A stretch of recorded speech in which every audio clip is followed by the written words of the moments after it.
Capres nomor urut 1 dan 3, Anies Baswedan dan Ganjar Pranowo menyinggung penegakan hukum saat ini berjalan kurang baik.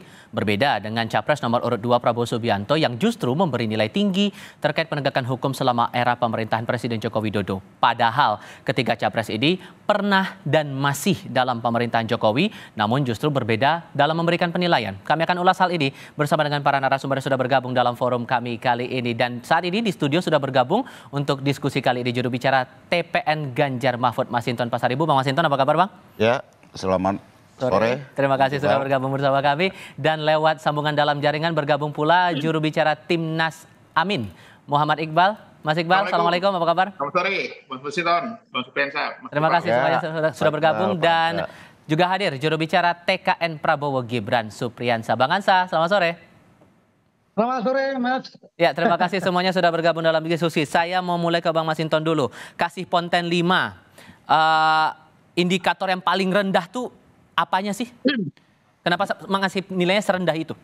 Jadi itu yang disampaikan oleh Mas Ganjar adalah ketika putusan MK dan keluarnya putusan Majelis Kehormatan Mahkamah Konstitusi. Ya, kita tahu bahwa publik ya melihat bahwa itu ada rekayasa dan putusan Majelis Kehormatan Mahkamah Konstitusi itu jelas menyampaikan adanya membuka ruang intervensi pihak luar terhadap putusan itu.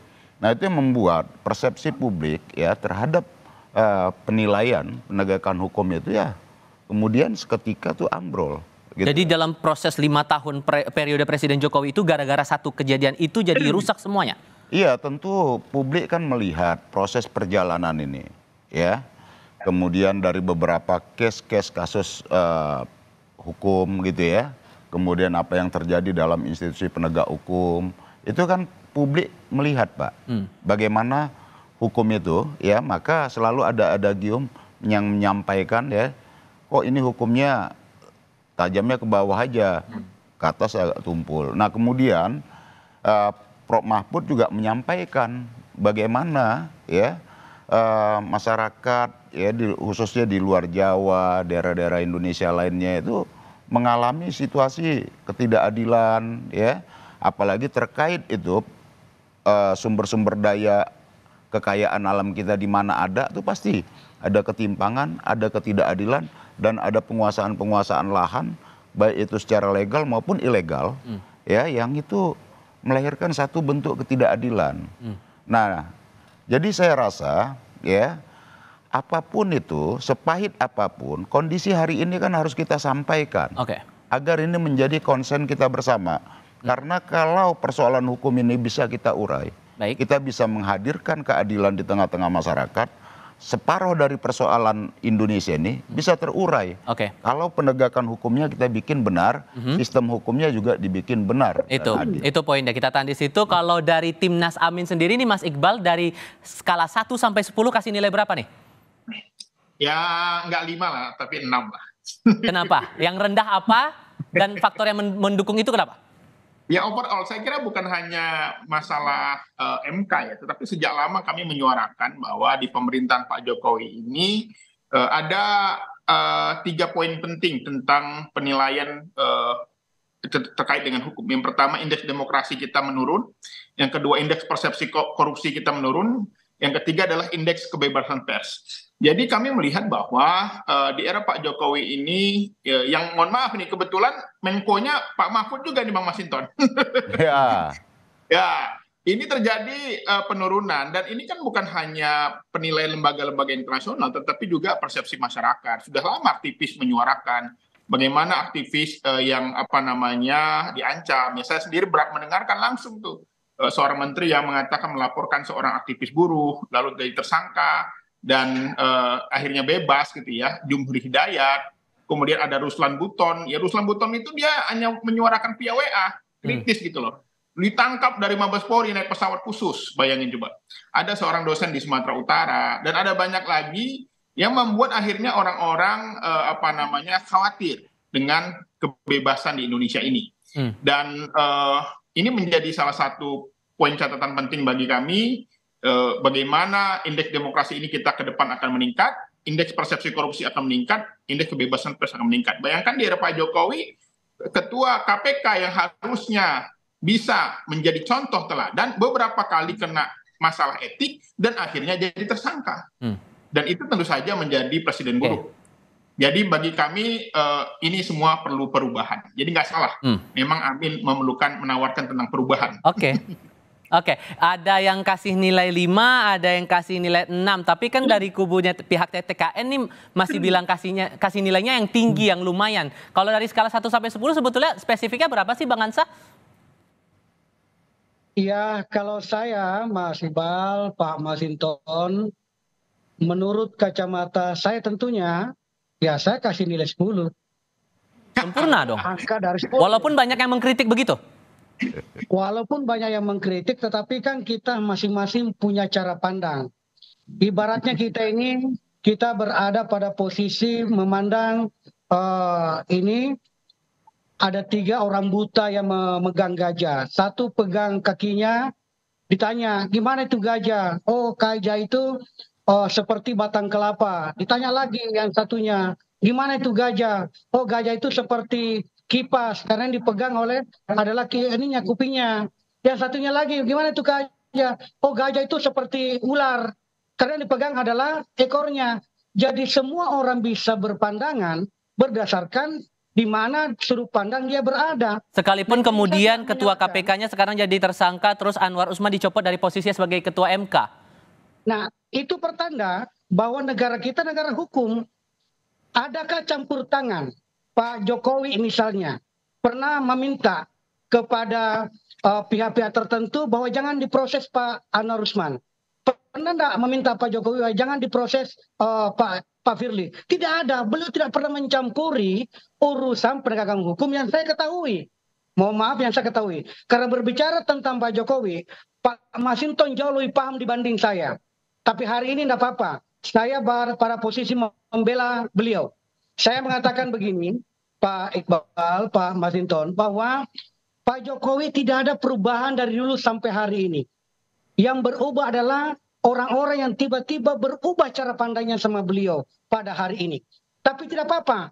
Kita berbicara dengan judul bahwa bagaimana penegakan hukum di Indonesia.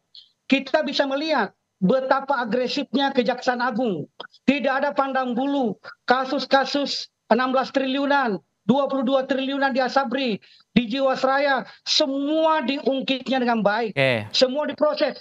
Mulai kasus kecil yang ada di daerah-daerah, sampai yang besar yang ada di kejaksaan daerah-daerah, semuanya diungkit semuanya. Itu pertanda apa? Bahwa proses menuju ke penegakan hukum, Mas, ini tidak ada yang dikatakan bahwa ada keraguan dari Pak Jokowi. Semuanya. Kepolisian juga begitu. Kepolisian kita bisa lihat betapa banyaknya kasus-kasus yang ada. Mulai kita bicara tentang dugaan terlibatnya terorisme yang ada di beberapa daerah. Digulung kepolisian. Bicara dengan perdagangan manusia, digulung oleh kepolisian. Jadi jangan dilihat penegakan hukum ini hanya sebatas keluarnya misalnya keputusan tentang MK baru-baru ini. Tahan dulu di situ Bang Hansa. Tahan dulu di sana. Dikasih 10 Bang Masinton. Sempurna tuh nilainya, gimana tuh? Ya, biar rakyat aja yang menilai gitu ya. Tapi cukup beralasan tidak kalau disampaikan begitu? Ya tentu tidak. Kalau itu 10, kita nggak mungkin dengar suara di masyarakat no viral no justice. Itu menampakkan bahwa ya bagaimana hukum itu kalau nggak diramaikan yang nggak ada hukum gitu loh.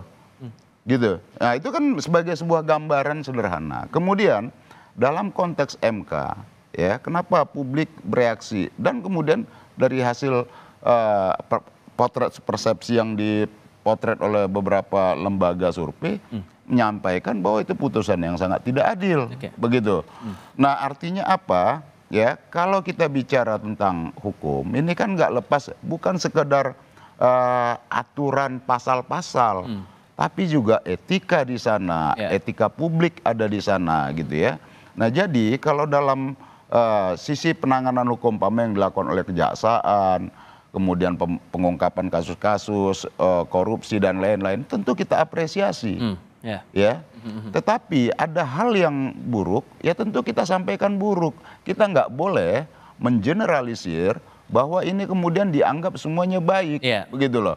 Kalau ini semuanya baik, tidak akan ada tuh kritik dari masyarakat, no viral no justice itu. Tapi kemudian ada pandangan juga bahwa ini jangan-jangan mengkritik diri sendiri juga, karena kan posisi PDIP juga masih dalam posisi di dalam pemerintahan, mendukung pemerintahan Presiden Joko Widodo, bahkan ada komitmen dari PDIP untuk mendukung sampai habis masa jabatan. Apakah ini tidak mengkritik diri sendiri? Jawabnya nanti ya Bang ya. Nanti Mas Iqbal juga, Bang Ansa juga akan diberi giliran nanti setelah jeda berikut ini. Tetap bersama kami saudara. Halo.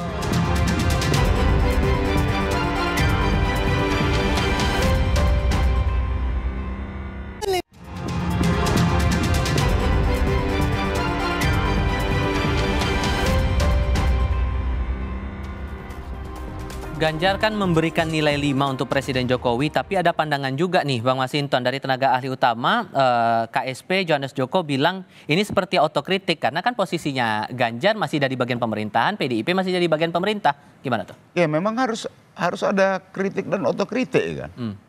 Kalau tidak ada kritik dan otokritik, kritik ke dalam ya, otokritik itu, ini ya kita berada dalam situasi yang puja-puji aja nih, gitu loh. Mendukung itu bukan berarti kita lepas dari apa yang harus kita lakukan kritik gitu. Dukungan itu, pendukung beda dengan pemuja. Kalau pemuja ya maaf nih, kalaupun dia buang angin tuh dibilang wangi kalau pemuja. Kalau pendukung ketika kita meletakkan satu persoalan itu secara objektif, ada yang nggak pas, ya kita sampaikan itu tidak pas. Jadi posisi PDIP bukan sebagai pemuja nih? Ya bukan dong, kan pendukung sejak awal, begitu ya, sampai sekarang begitu. Nah disitulah kita meletakkan bahwa bagaimana satu jalannya pemerintahan itu, apalagi khususnya penegakan hukum, kalau belum pas ya kita katakan belum pas. Nah tentu memang tidak enak untuk didengar. Saya berkali-kali itu menyampaikan kritik apa segala macam terkait tugas saya sebagai anggota DPR. Saya lakukan kritik terhadap pemerintah. Kadang saya dianggap, wah itu Masinton mewakili partai pemerintah tapi kok melakukan kritik seperti oposisi. Sikap-sikap itu kan harus kita lakukan karena apapun. Kita kan nggak boleh mendiamkan ya apa yang menjadi kritik publik itu. Kalau kita diamkan semua, ini landai semua, seakan-akan ini berjalan normal, ini akan berada dalam titik yang menurut saya kesannya seakan-akan baik, ya, tapi dia seperti bara dalam sekam. Kapan ada letupan, dia akan jadi api. Ditambah lagi kalau dari pandangannya Mas Anies Baswedan nih, Mas Iqbal, disebutnya harusnya negara Indonesia ini jadi negara hukum, bukan negara kekuasaan. Gimana tuh?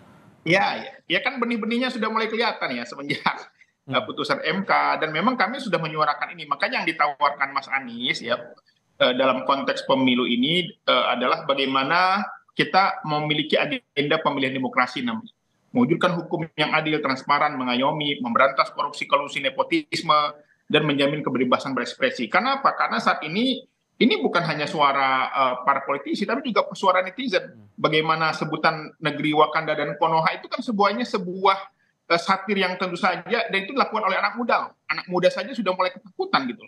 Untuk itu kami masih banyak sekali di era pemerintahan Pak Jokowi ini mempertanyakan kasus KM50. Bagi kami sampai sekarang tidak clear, walaupun secara hukumnya orang menganggap clear, tapi bagi kami itu masih belum berkeadilan. Ada banyak lagi kasus-kasus, contoh misalnya proyek strategis nasional. Sepanjang pemerintahan Pak Jokowi kami mencatat 73 konflik agraria. Ya, dan ini akan menjadi ledakan-ledakan lainnya, Rempang, Wadas, dan lain-lain. Jadi kami melihat bahwa memang setuju dengan Bang Masinton, tetapi memang saya melihat Pak Mahfudnya jadi kejepit ini Bang Masinton. Karena Menteri Hukumnya duanya dari PDI, ada Pak Menko Polhukam, ada Menkumham. Jadi bisa saya jelasin? Jadi kami melihat memang sebaiknya ya kalau memang tidak benar, tidak baik ya sebaiknya berada di luar aja lah bersama kami. Oke, Bang Masinton mau nanggapin? Ya, jadi kalau terkait Menko itu kan tugasnya melakukan sinkronisasi dan memberikan panduan kebijakan apa segala macam. Dia tidak implementatif operasional begitu, ya. Nah tentu Menko juga punya kewenangan yang terbatas. Dia tidak mungkin menugaskan personel polisi harus ini, personel jaksa harus ini, kan enggak. Nah Menko dalam aspek kebijakan dia mengkoordinasi dan melakukan sinergi antar lembaga dan kemudian memberikan tugas-tugas koordinasi tadi itu. Makanya berbeda tadi. Sebenarnya kewenangan yang sangat terbatas karena itu langsung institusi-institusi penegak hukum itu. Oke. Soal tadi sempat disinggung juga sama Bang Masinton masalah bukan pemuja. Nih, saya lempar ke Bang Ansa. Bang Ansa yang ngasih nilai 10 buat pemerintahan Presiden Joko Widodo. Itu nggak berlebihan nanti dibilang kalau nanti ujung-ujungnya dibilang sebagai pemuja Presiden Jokowi dan yang lain-lain begitu? Saya itu, Mas, saya benar-benar simpatik kepada Pak Jokowi karena seluruh instrumen penegakan hukum sepanjang sepengetahuan saya, karena saya di Komisi 3, dulu saya sama-sama dengan Pak Masinton di situ, ya, mengerti betul bahwa tidak pernah Pak Jokowi sebagai kepala negara mencampur adukan kepentingannya dengan kepentingan penegakan hukum. Di situ saya salut sama beliau. Jadi kalau saya mengatakan semangatnya Pak Jokowi tentang penegakan hukum 10, itu dasar saya. Berikut bahwa masih ada terlihat bahwa no justice no viral no justice itu adalah salah satu bentuk aspirasi masyarakat dan itu bagus.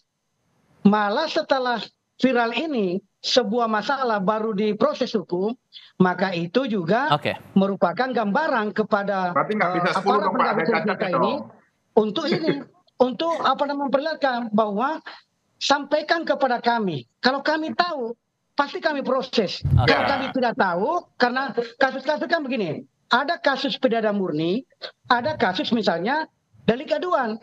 Bagaimana kalau delik aduan itu tiba-tiba polisi misalnya mau turut campur, sementara itu status kasus sudah delik aduan. Harus ada pengadunya. Ini salah satu cara pandang saya. Oke, Mas Iqbal, tadi ada mau menanggapin tuh tadi. Singkat saja, Mas. Kalau ngasih 10 terlalu berlebihan lah Bang Anca. Itu boleh namanya saya turunkan, boleh saya turun. Pak Iqbal, Pak Masinton, oke saya turunkan menjadi 9. Tidak ada masalah. Kalau saya, 6,5 masih oke. kalau saya nambah 10 plus. Oke. Karena masih banyak kasus-kasus sampai sekarang yang menjadi perhatian publik. Orang ketakutan, ya. Tentu saja menjadi perhatian kita bersama. Jadi kami melihat bahwa memang perlu perubahan. Rakyat Indonesia bahwa kita perlu perubahan di bidang hukum. Di mana kebebasan itu akan kita ambil kembali. Oke, penilaian ini bakal kita lihat nanti sampai. Saya setuju Mas Iqbal. Singkat saja Bang Ansa, singkat saja. Penegakan hukum memang masih banyak yang mau diperbaiki. Itulah semangatnya. Maka semakin hari nanti ke depan ini melahirkan pemimpin-pemimpin yang pro terhadap penegakan hukum yang lebih bagus. Tentu kita semua Pak Iqbal, Pak Masinton, saya dan seluruh teman-teman yang lain, kita duduk bareng lagi. Masih ada waktu untuk memperbaiki nilai itu bagi yang lain-lain yang belum memberikan nilai sempurna untuk pemerintahan Presiden Joko Widodo ini. Bersama Ganjar dan Prof Mahfud. Pengalaman. Tahan dulu. Oke, nanti pas kampanye. Terima kasih Bang Masinton sudah hadir dalam diskusi. Terima kasih Mas Iqbal. Terima kasih juga Bang Ansa. Selamat sore semuanya.